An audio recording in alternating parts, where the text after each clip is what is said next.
Welcome to Talking Beats with Daniel Lelchuk. We hope you'll subscribe and give us a 5-star review on Apple, Spotify, or anywhere you get your podcasts. Now, if you like the show, please consider supporting us at patreon.com/talkingbeats. That's patreon.com/talkingbeats. We believe now more than ever in providing a platform for individuality, free thought, and a diverse range of views. By supporting the show this way, you'll get early access to episodes, bonus episodes, and much, much more. Remember, the conversation is always active at Talking Beats Podcast on social media. Here's Daniel Lelchuk. On today's program, star poker player Erik Seidel. He's won 8 World Series of Poker bracelets and a World Poker Tour title. In 2010, he was inducted into the Poker Hall of Fame. His total live tournament winnings exceed $35 million, and he's the only person to have won more than $5 million multiple years in a row. Of course, I didn't want to just sit down with him and ask him how to play poker, how to win money at the poker table. I knew he had a broad range of interests. He happens to be a great music lover. He happens to know a lot about music, which I knew going into this, but I think it might surprise you.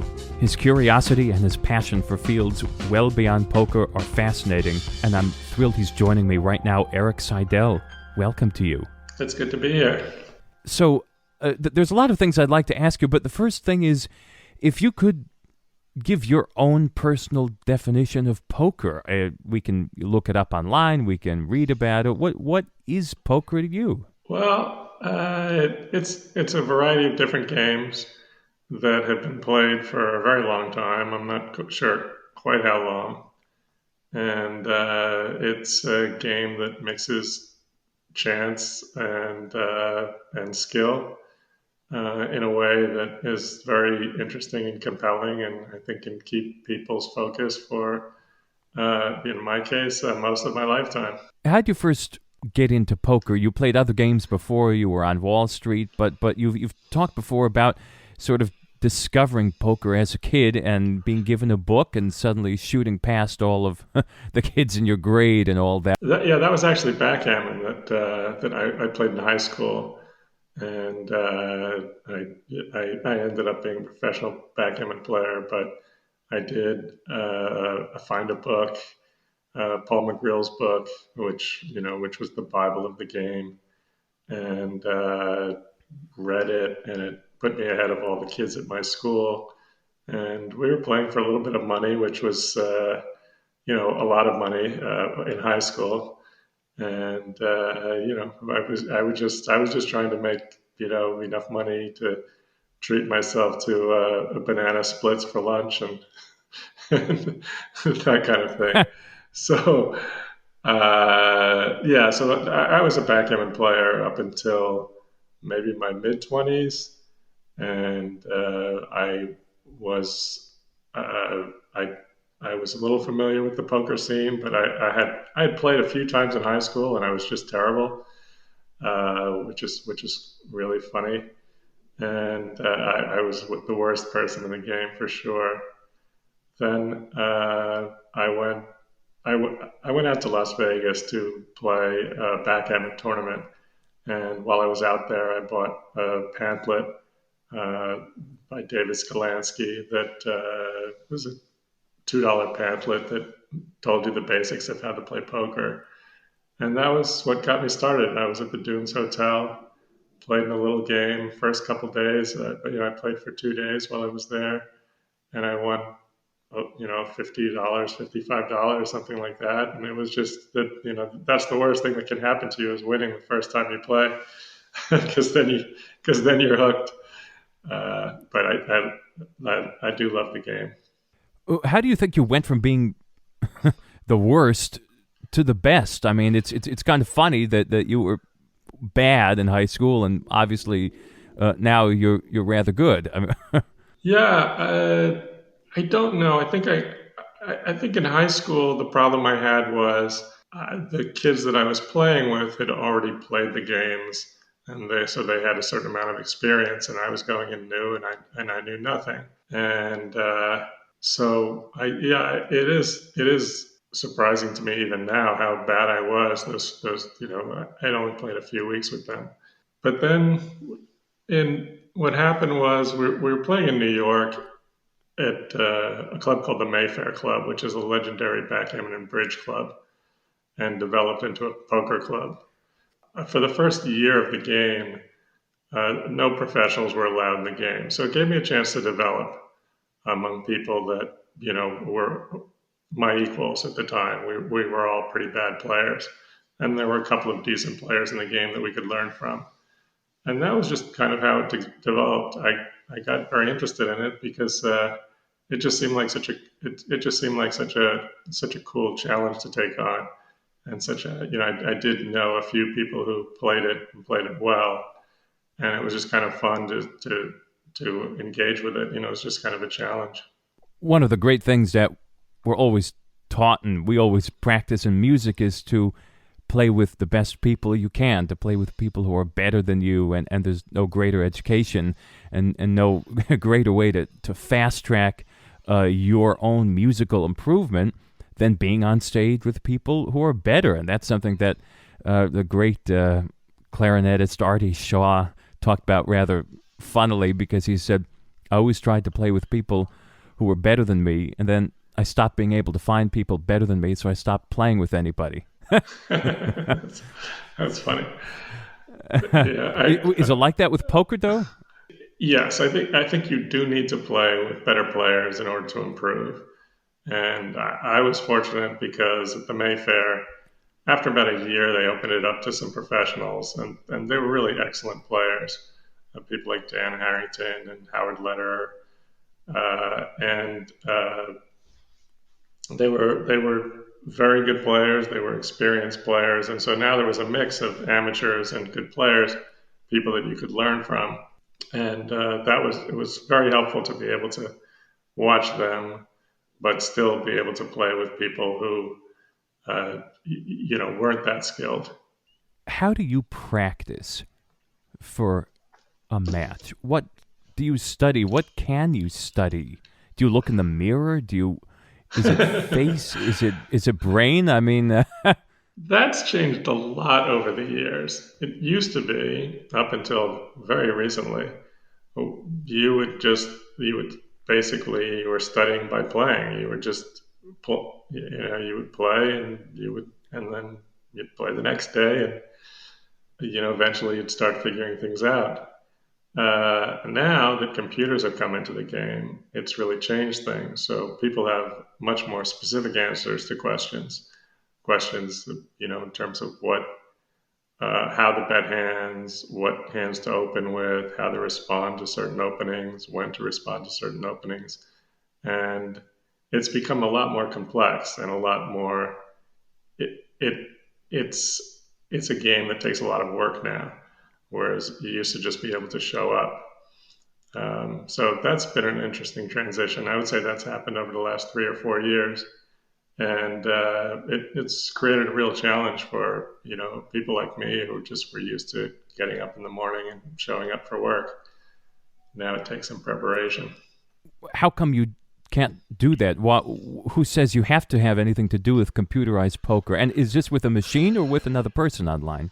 Well, it can be both. They do have online games that you can play, and you can record, and you can study, and then they also have software that people play with, and people get parameters from, and so there are a lot of people spending a lot of time studying on computers, which does it makes it very challenging for somebody like me, because there are younger people who are much younger than I am, people who are much smarter than I am, working very hard every day to get great at the game, and so the level of play is unquestionably much higher now, significantly.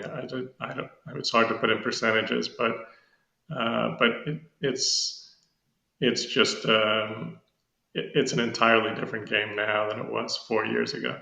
Wait, you think people are actually better? People are much better, yeah. Why? Because they can practice more? Yeah, because they're they're learning from computer software, and the software is telling them things that we didn't know before. So, and there's a lot to poker. There's just a lot of very difficult for somebody to, even the most elite players still make very big mistakes. There's so much uncertainty there. Some of it comes down to guesswork. You have certain things but you don't know this exact situation, and so you just have to estimate. It's entirely different now. And I mean, there's still, most people who are playing tournaments and most people who are playing poker aren't dealing with that. They could continue to play the way the game used to be played. I'm talking about playing at the tournaments that are at the highest levels, the high roller tournaments, are mostly fields of people who have put in a lot of work. What's happening with you right now? Are you in the midst of something? Are you preparing for something? How competitive do you feel right now, 2021? Well, it's been a long time off. I guess it's been about 14 months since I've played live, and I'm kind of chomping at the bit to get back to it. There is a tournament in Florida at the Hard Rock, and so I'm excited to go down there and play. So that's going to be your first tournament in more than a year. I'm looking forward to the feeling of just being in a poker room and being among people and getting to play again. It's every time you sit down at the table, you're kind of testing yourself and you're seeing it. Do you still have is the thought process working this time? So it's going to be very different to be able to sit down and actually play cards and with a bunch of other people. And this is a high stakes tournament, yeah? Yeah, there are two high rollers. The first one is a $50,000 buy-in, and there's another one for $25,000, and then there's one for $3,500.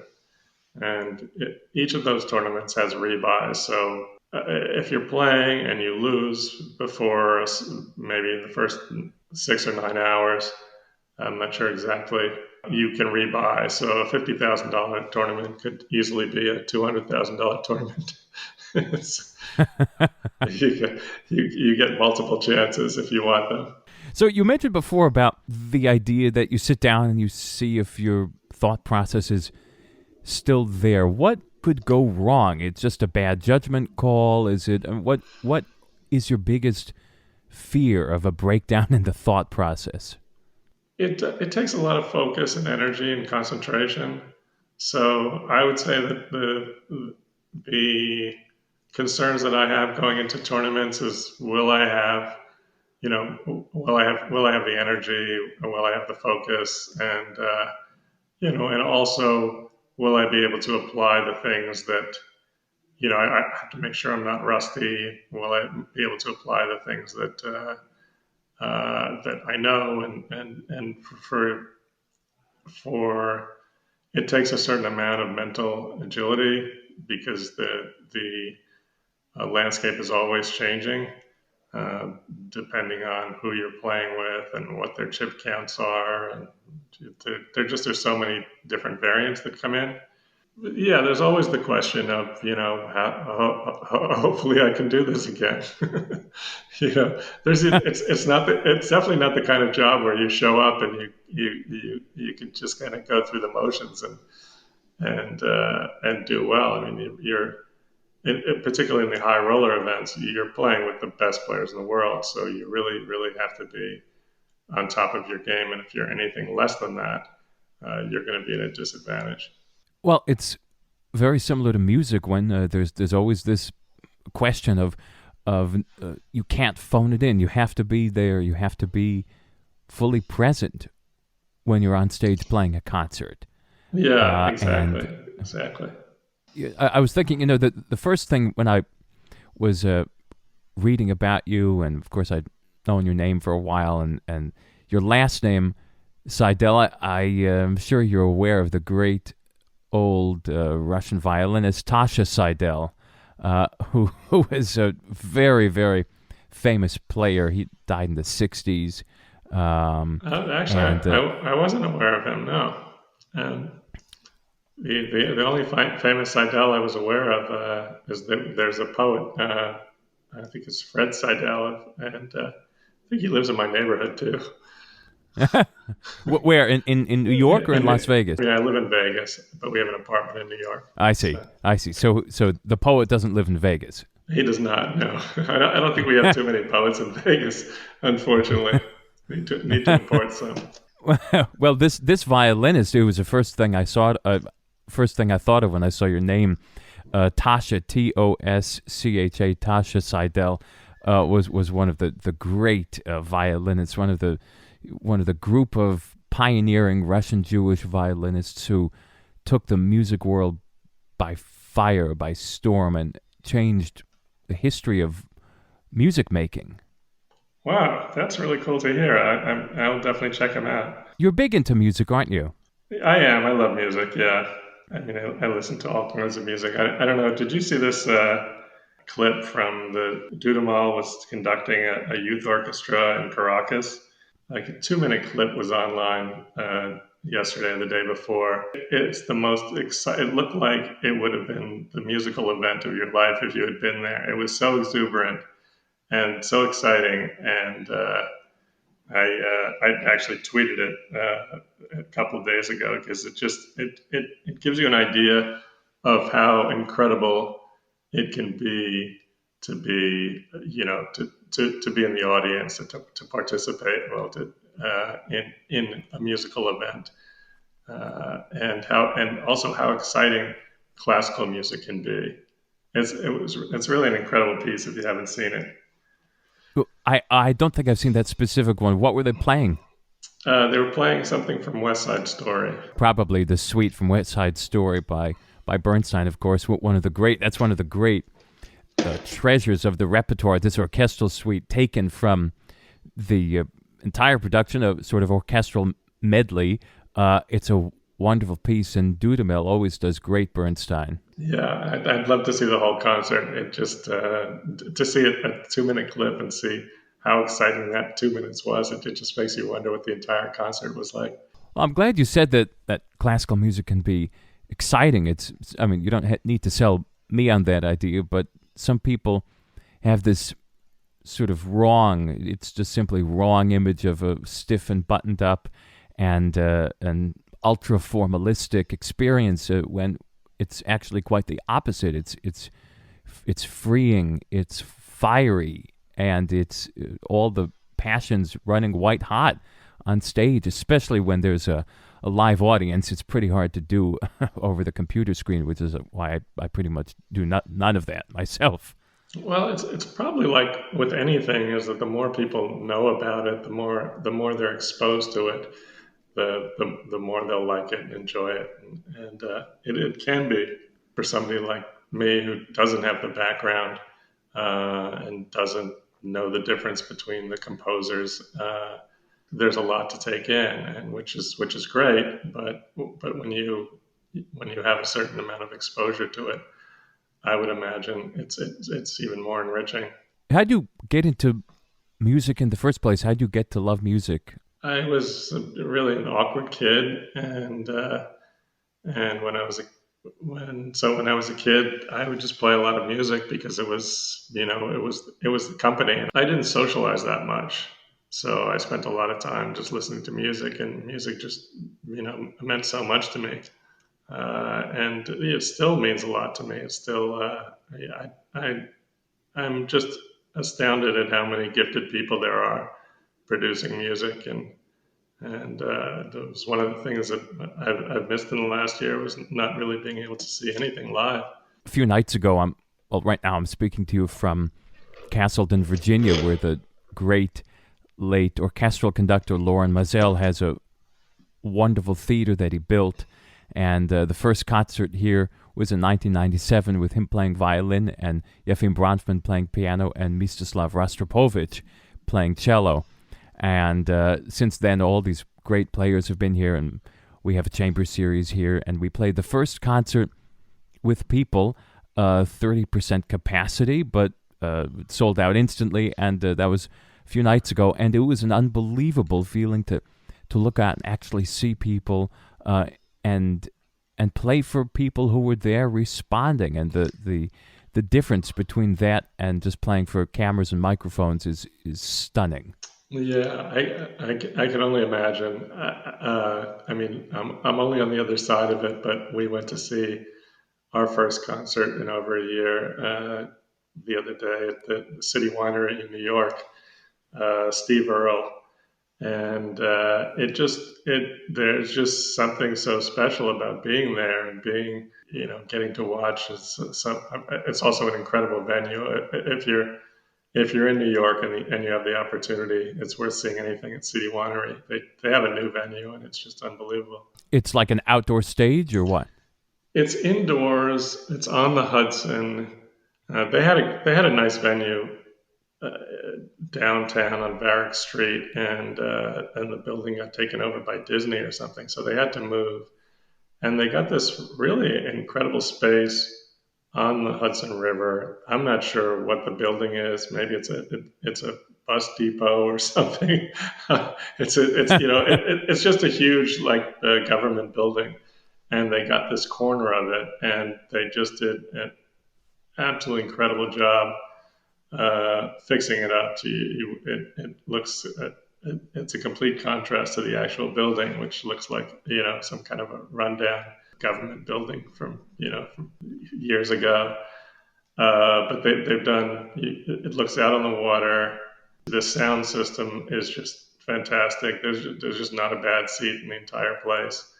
And they booked some great people. They have Sinead O'Connor. They have we saw Lauryn Hill there. This was at the smaller venue. Now this venue is a bit bigger, so they'll probably be able to book even bigger artists. Really worth a trip for anybody who's stopping by New York. You are sort of well known for not liking to sort of ruminate and wax solemnly about your methods on the poker table. Why is it that you don't like to talk about methods and strategies particularly, and why did you take on this interesting project with Maria Konnikova to sort of teach her? What was the attraction there? Well, I think I did get that reputation. I didn't like showing when TV first came around. I didn't like showing my cards.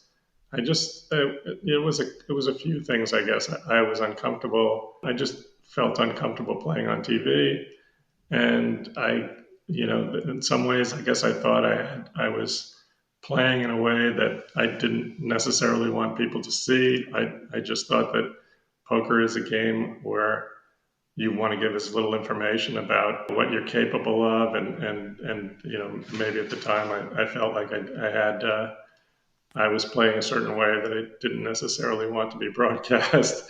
That was many years ago, and now you just have to accept that it's all being televised and you have to play. So Maria got in touch with me a few years ago, and she had this idea that she wanted to go from knowing absolutely nothing about poker to playing. I think maybe the end game at the time was to play the World Series and just to see how good a player she could become. I was just intrigued by the whole idea of the project. She certainly has a certain amount of charm. Her approach was more in line with the way my thinking was.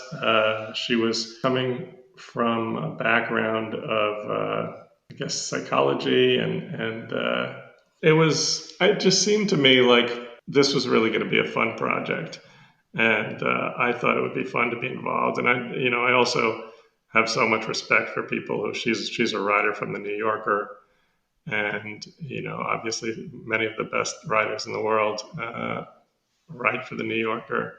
So it just seemed like this just seemed like a fun project, and I didn't know what it would entail, and neither did she at the time.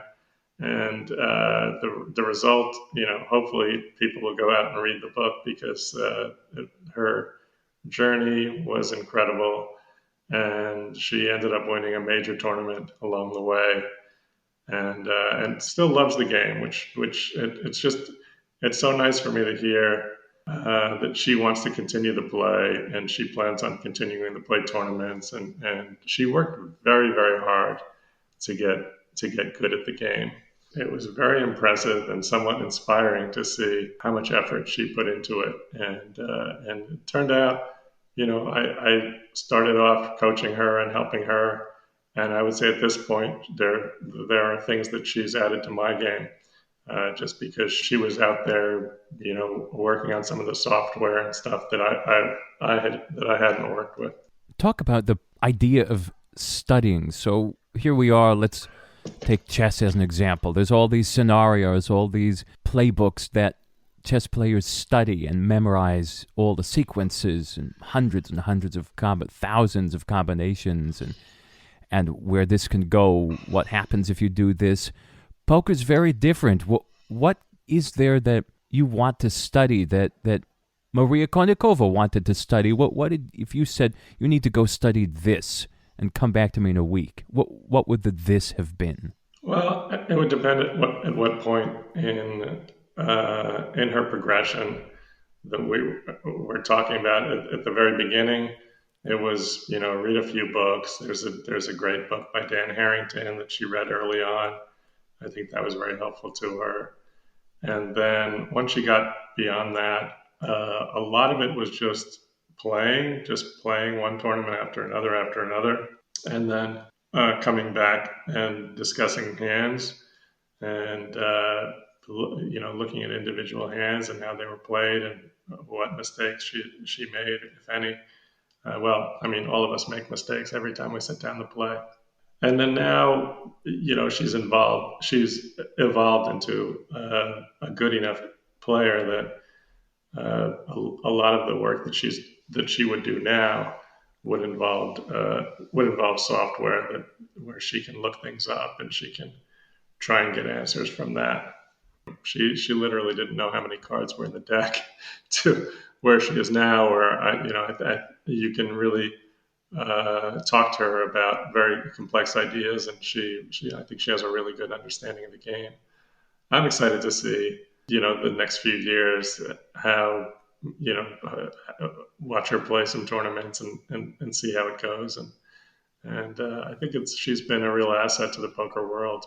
And I think the book and the story of the book has been a really positive thing for poker. I'll be sure to ask her about it. I think she's coming on here in a few months. Oh, that's great. That's good to hear. So I will certainly ask her how she got you to go along with all of this from her point of view. I guess we've had your few impressions.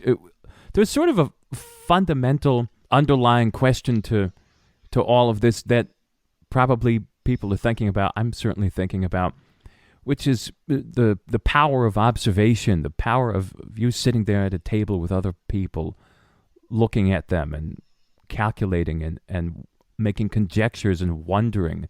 What do you think when you're looking around the table? What do you look for? I mean, obviously at the highest levels of poker, you're not sort of dealing with people who aren't in control of their face, of their body. Yeah, it's true. In the really big events, you don't necessarily get too many physical tells, but you're looking for patterns of people's betting. You're looking for maybe somebody gives something away physically, and then you're also very often people are trying to give off false tells, and so you have to try and figure out, is this a false tell? Is this person actually nervous? Or are they just pretending to be nervous?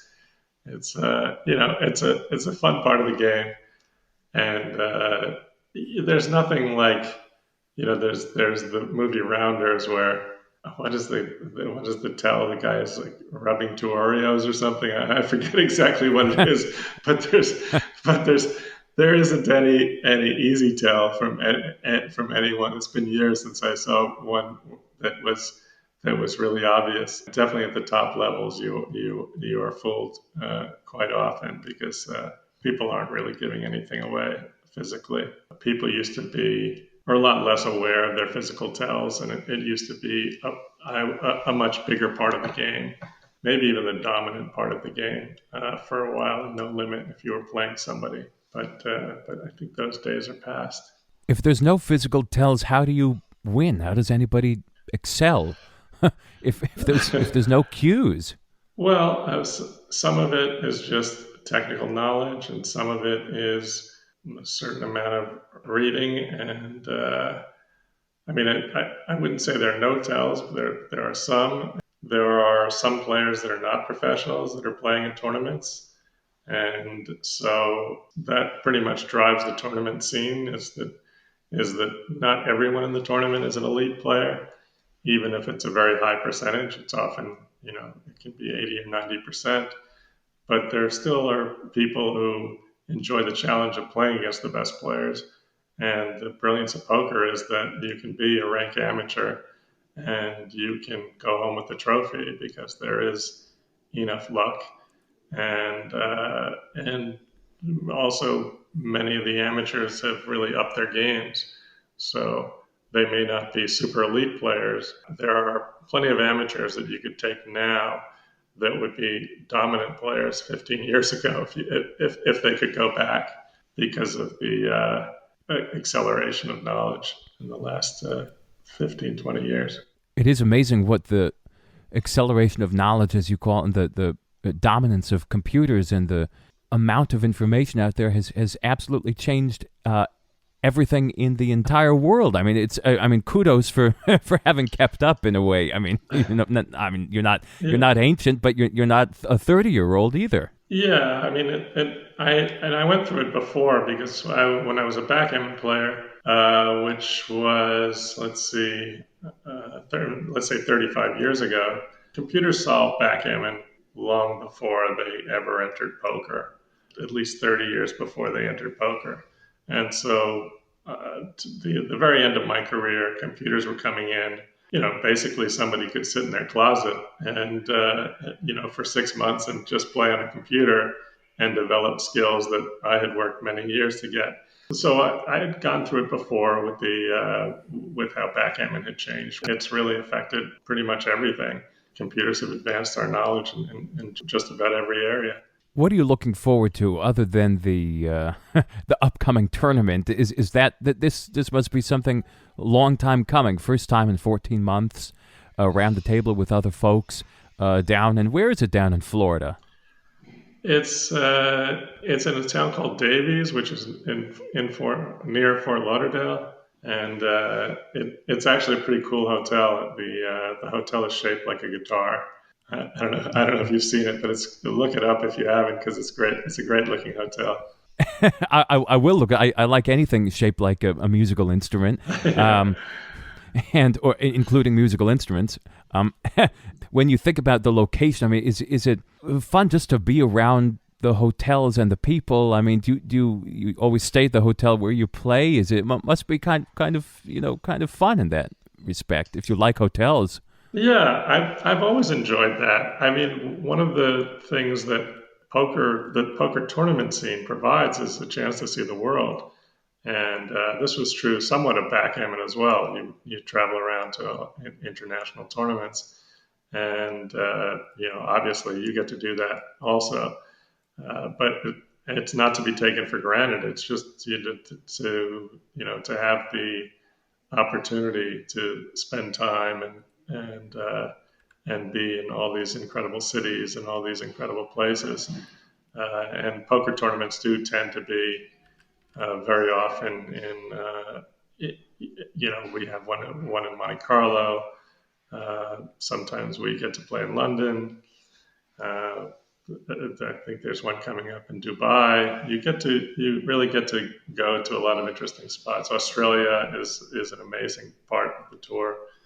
Last year we got to play in Melbourne, and unfortunately I love traveling, and I really missed it this year. I can't complain too much about this year because I got to spend it with my two daughters, but I look forward to going on trips and checking out different restaurants and being in different cultures and seeing people that I haven't seen in a while. You're preaching to the choir, and one of the at dinner with a couple of folks last night, and I was sort of lamenting. There are many things to lament about the past year, and I've had it better than 99% of people in the world. So I'm not sort of complaining and woe was me sense. But from a social standpoint, one of the things we've lost, I hope we regain, is the idea of spontaneity, or running into someone in the hallway, or sitting down at a restaurant and someone sees you from across the room and you strike up a conversation, and how this has forced everything to be so planned and so predetermined. Am I going to see you, or we will stay 6 feet apart, or are you vaccinated? I mean, the spontaneity that makes life so wonderful. It was I'm sure, I would imagine it's very similar with you, because you're used to going to, I don't know, how much of the year are you traveling? Well, I play about 100 concerts with the symphony each year, and then I also do a fair amount of traveling, a lot during the summer, and other international places all the time. And I just love being on planes, and I love being in foreign places. I love being in new restaurants, and it gives me energy. Some people are worn down by the travel, but for me it pumps me up and makes me feel very energetic. I've always felt that, if you can take children traveling, especially outside the country, and they can experience different cultures, that type of exposure for them is more valuable than even school is. Having the ability to interact with people from other cultures, especially as a young person, is irreplaceable. It's not something you can reproduce in the classroom or reproduce by watching a YouTube video. The fact, placing your 10-year-old daughter or whatever in Paris and saying, "Oh, we're going to go get a coffee now. Let's see how this works." I mean, you can't reproduce it. It's important for the development of people, I think, to interact with people who are different. Yes, exactly. Really is important. Erik Seidel, give us some good music to go out on. I've given you a recommendation for you to go listen to your I guess non-relative Tasha Seidel, the violin player. I'm claiming give us some recommendations. So we've finished listening to you here, and then we're going to go online and listen to what? Valerie June is incredible. I've been listening to her a lot lately. There's a gal, Frazzy Ford, who I really like.